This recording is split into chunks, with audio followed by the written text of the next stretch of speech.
Welcome back to another episode of Hazy Headed. Today I'm going to talk about something very complex in my life and how I've dealt with it. I'm Evan Brandt, and this is Dealing with Uncertainty. So let's talk about this. Classic podcast intro. Let's talk about this. At this point, uncertainty is my middle name. You know, I completely started over. I was so used to security. I mean, being from a small rural town, everything you have is security. Everything you have is certainty. There's not much of a sense of adventure, at least from my point of view. There's nothing wrong with that, but it feels very limiting. But uncertainty is pretty scary too. So now that I'm about a month and a half into a completely new city, I've talked to some amazing people, and you know, they just think it's cool that I did that. But the biggest things are when you're by yourself and you're focusing on your content. And I'm at probably the peak of uncertainty right now because I'm waiting to be approved for my job. I'm waiting for the podcast to take off. I'm waiting for my content to consistently hit a beat, and it just feels like so confusing. And it's such a character thing, because if you told me a year ago, let's make it 2 years ago, if you told me 2 years ago that I'd be here right now, I would think you're nuts. Like, you're figuring everything out daily, you're working towards a goal, you're doing all these things that I should be proud of myself for, which I am to an extent, but I still feel like there's so much work to be done. But when you don't know the direction you're going down, I thankfully do. My uncertainty is stemmed from what this timeline's going to look like. How much effort and energy am I going to have to continue to put in every day? And I put in a lot, you know, and it's like, you don't see results, but you just have to keep trusting it. That's the kind of uncertainty I'm dealing with now. But the old kind of uncertainty I was dealing with was more like my self-esteem. You know, why don't I care about myself more? What I have no idea what I'm doing at all. And I know a lot of people listening can relate to that. So what I'm going to tell you a little bit is what's helped me. So if you struggle with the low self-esteem, and you might even have some problems, you know, with, it might be drugs, alcohol, anything, dopamine stimulating things that kind of distract you from the reality of life. The biggest thing that nobody tells you, first and foremost, don't feel ashamed of that. You know, there's almost a taboo in the self-help world that, you know, you're supposed to almost hide a piece of yourself from, you know, and kind of just be in a place of denial. First and foremost, accept that you have those issues. You're human, man or gal. You do not need to tie shame with it. The shame is what perpetuates it. For example, if you drink and you feel shame, like a lot of times I did, you know, being obese, and anytime I drink, it would create this perpetual loop of shame, self-medicating. These negative thought loops will go on forever if you don't keep them in check. And like I said, eliminating shame is the biggest thing there. And you may ask, well, how do I do that? Because I've been so caught up in this loop. One thing you have to do is be honest with yourself. If you can even remotely identify what's keeping you in that loop. For example, it's not the shame itself does keep you there, but there's usually an underlying thought pattern. So for me, you know, it was not living up to my potential. And it almost, now that I'm more self-aware with my problems, being this is going to sound crazy because I never really have said this publicly, but what kept me in my loop, my bad habit loops, is that I knew how much potential I had, and I had a valid excuse for not getting there when I was drinking and messing up, because when I was self-sabotaging, it would be, okay, well now, if I fail now, that's okay because I have this problem. And that's that's super diabolical, but it's true. It's the reality of where my thinking was coming from. So if you have something, a lot of guilt and shame may be that you don't take care of yourself in other aspects of your life. And another big one that affected me also is people pleasing. Maybe you don't speak your mind enough. If you can even just get an inkling of what that may be, you can start breaking that loop just a little bit. Another thing, number 2, I'm going to talk about 3 things, but number 1 was the shame.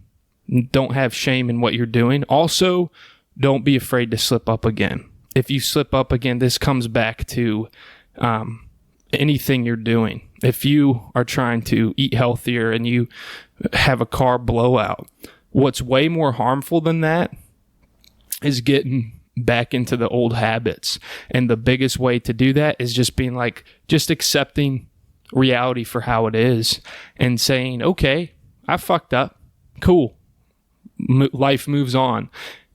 Especially you're going to encounter that a lot. And I still to this day do with, staying positive. I'll be like, what the fuck? I'm doing everything I can. It's not working. It's not. But then I discredit my work ethic, or I discredit how far I've come. So that's a dangerous trap if you hold on to messing up, because part of this, this uncertainty that you feel, you're gonna have that when you're gonna mess up again. I hate to tell you that, but it will come to some degree.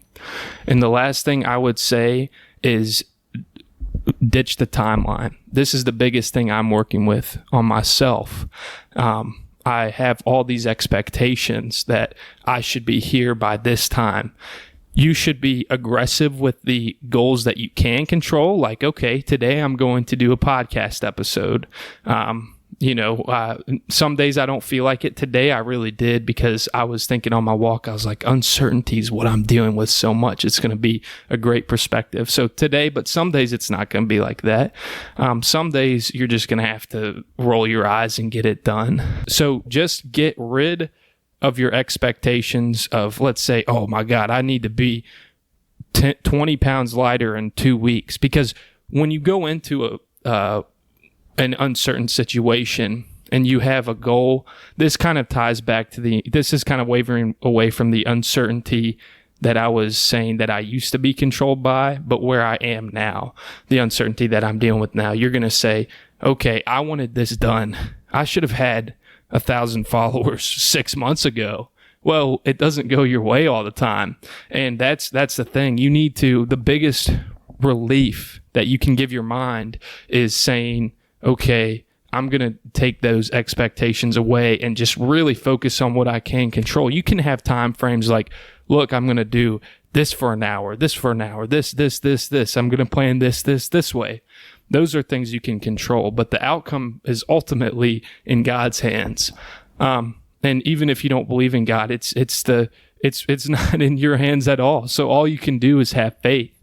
They say faith and fear both require you to believe in something that doesn't exist. Which one are you going to choose? And we have that opportunity every day to make that decision. And I know what I'm going to choose, and I hope you choose the same. But yes, so the 3 things I would say to deal with uncertainty is don't feel shame for not having it figured out, for being behind, what that may be, the time frame of it, being okay with messing up. So those 3 things are very important with dealing with uncertainty. Now, if you can, this goes out to people who obviously want to get better, because if you don't want to get better, none of these things will come into mind. But those 3 things can definitely help. Now let's talk about, well, let's say you do get a little footing, right? What happens next? Now, this is where the uncertainty comes, where I am. It's a different type of uncertainty that I had 2 years ago. Everything I just explained alludes to that uncertainty where you have no idea what you're doing. Now you do know what you're doing. You have a little bit of a forecast for your future. You've settled down a little bit, but the next path in which I'm feeling so hard is being in this kind of no man's land where your goals aren't where they want to be. You're working hard. You keep leaning into that faith. You're doing everything right, but things aren't working out for you. And the biggest thing I can tell you with that is I'm probably the person who can speak about this most because I don't have any friends around here. I've met some cool people that, hopefully we'll be friends. But I am in a completely new city, don't know anybody, trying to get my footing. And when you're uncertain to that degree, you're like, oh my God, what's going to happen tomorrow? Like, and where I am right now, my job's pending. I'm not making money with Hazy Headed yet. And you're just sitting there like, holy shit. And you're trying all these projects. I'm selling on whatnot. That was perfect. But that kind of uncertainty, it's like, holy shit, everything's pending. Before too long, you're going to have to make money or you're going to just fail. So it adds a little bit of pressure. So I'm being really intentional with everything I'm doing. But the only thing you can really do in that situation is look how far you've come. You've gotten out of that kind of first phase 1 of uncertainty into that phase 2, which phase 2 is a lot healthier because now you know your direction a little bit. Now you know you're doing things that are important. You're taking care of yourself.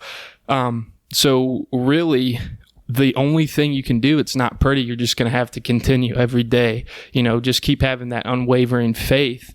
And anytime that you can't, where it feels like it's heavy, where you feel the burdening loneliness, that is a healthy thing. I needed that because I've been around people my whole life. This is like the time of my life to say, what are you made of, Evan? You up and moved to a new city. You've taken your little safety blankie away, and now let's see what you're made of. And I know I'm going to make it out on the other side, but like I said, it's just you have to have that blind faith. And I think the biggest thing also to realize is that tomorrow's never guaranteed. That sounds so cliche. I try to avoid cliche things as much as I can, but I think it's an important thing to say, that every decision needs to be made from that faith rather than that fear. And the more you can do that, the more you can kind of just say, I've done it before. Like I said, look back, look at all the times where there was no certainty at all, but you made it this far. So if you can look there, you can translate that to every aspect of your life, no matter how that uncertainty evolves. And remember that you did this because you were either answering a higher calling or you knew there was just something, there's a divine aspect to it too, right? I didn't just up and move because I was like, yeah, you know what? Let's just do this. Like, oh, fuck it, gung ho. Some people do that and that's fine. That's part of their journey. But for me, I had a calling. It was almost like I was sent on this journey, and that's the thing too. Once you get to that phase 2 of uncertainty, you're going to be led more by a calling, by a purpose. So, yes, I hope this helped you out. And if there's a phase 3, I'm not sure if there's a phase 3 through 5 or 10. I'm not sure. I'm in phase 2. I like to call it myself. So, I hope you guys enjoyed this podcast episode. And thanks for listening. Follow Hazy Headed Official on Instagram to watch my reels, or, feel free to DM me. And thank you for your time, for joining me.